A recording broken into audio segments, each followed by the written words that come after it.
Assalamualaikum warahmatullahi wabarakatuh.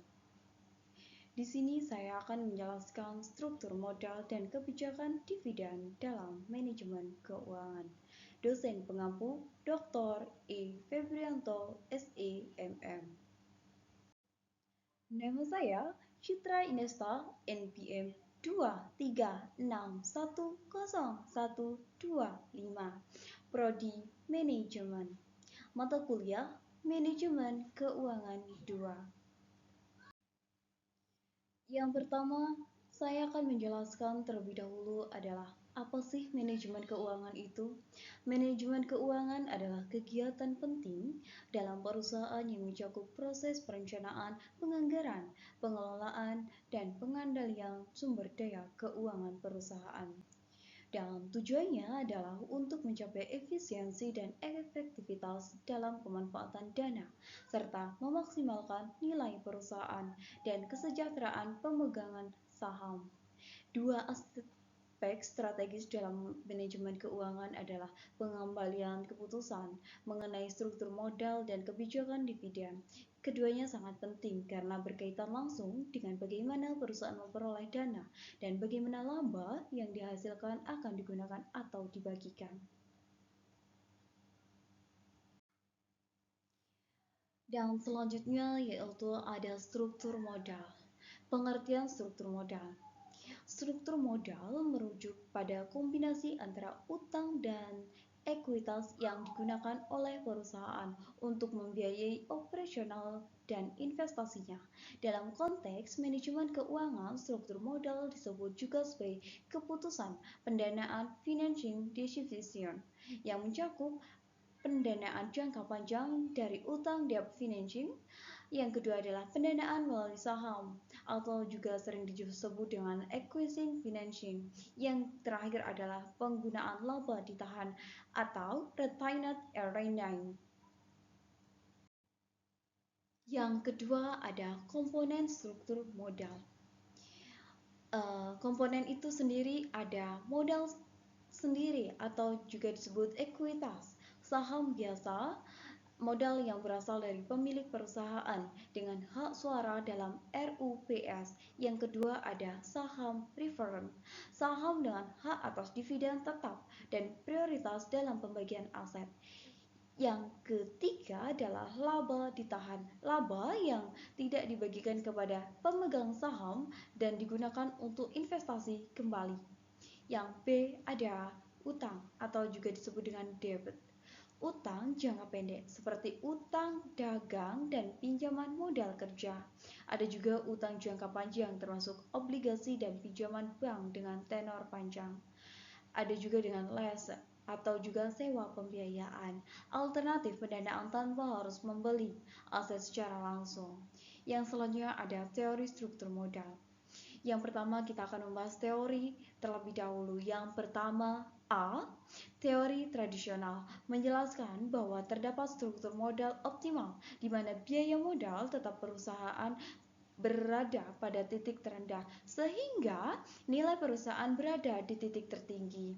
Yang kedua adalah teori Modigliani atau dan militer atau juga disebut MNM menyatakan bahwa dalam pasar sempurna struktur modal tidak mempengaruhi nilai perusahaan, namun jika memasukkan faktor pajak maka perusahaan dengan utang mendapat keuntungan dari pengurangan pajak bunga atau tax shield. Yang selanjutnya ada trend of theory. Perusahaan menyeimbangkan antara keuntungan dari utang, tax shield, dengan biaya kebangkrutan dan risiko keuangan. Yang selanjutnya ada pecking order theory. Perusahaan lebih menyukai sumber dana internal atau laba ditahan, kemudian utang paling terakhir menerbitkan saham baru. Baik, yang selanjutnya saya akan menjelaskan faktor yang mempengaruhi struktur modal. Faktor-faktor yang mempengaruhi struktur modal ialah stabilitas pendapatan, yang kedua pertumbuhan perusahaan, yang ketiga kontrol manajemen, yang keempat risiko bisnis, yang kelima akses terhadap pasar keuangan, yang keenam biaya modal, dan yang terakhir kondisi ekonomi makro.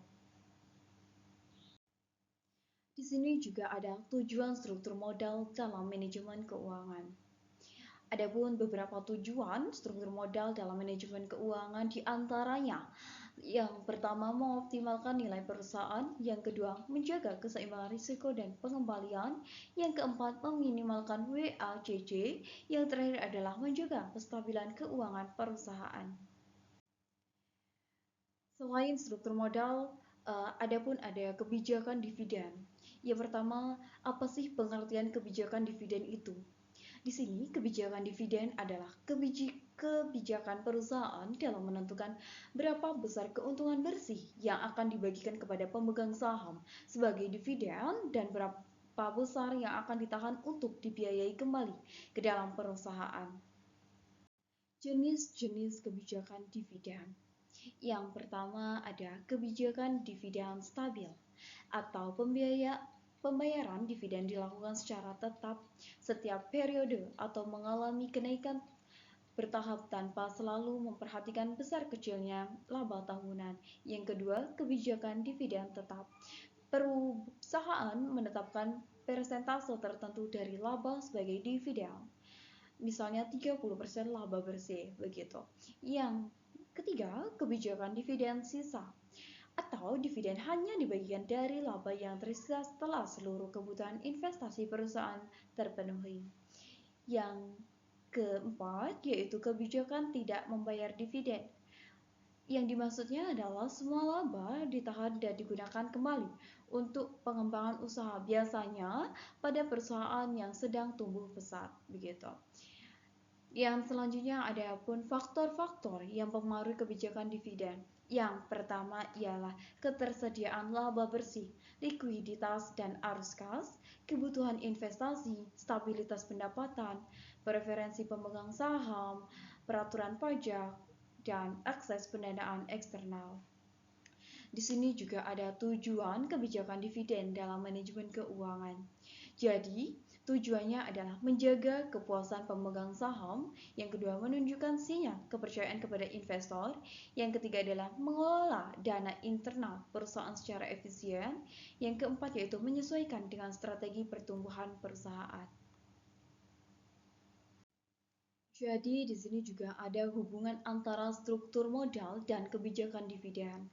Dalam manajemen keuangan strategis, struktur modal dan kebijakan dividen saling mempengaruhi karena yang pertama ada dividen mengurangi laba ditahan, sehingga jika perusahaan tetap ingin berinvestasi maka harus mencari sumber dana eksternal. Yang kedua ialah struktur modal yang didominasi utang membatasi kemampuan perusahaan yang membayar dividen karena prioritas diberikan kepada kewajiban pembayaran bunga dan pokok utang.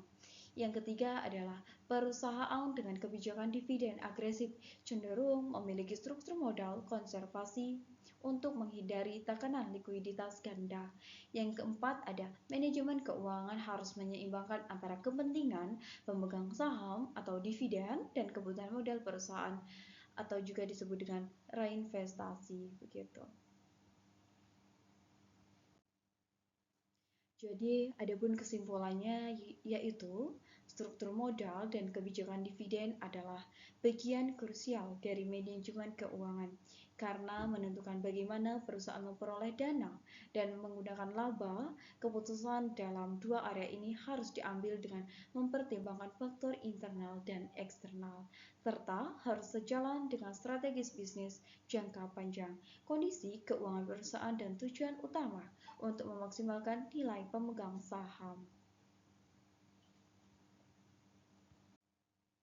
Baik, terima kasih. Itu tadi penjelasan mengenai struktur modal dan kebijakan dividen.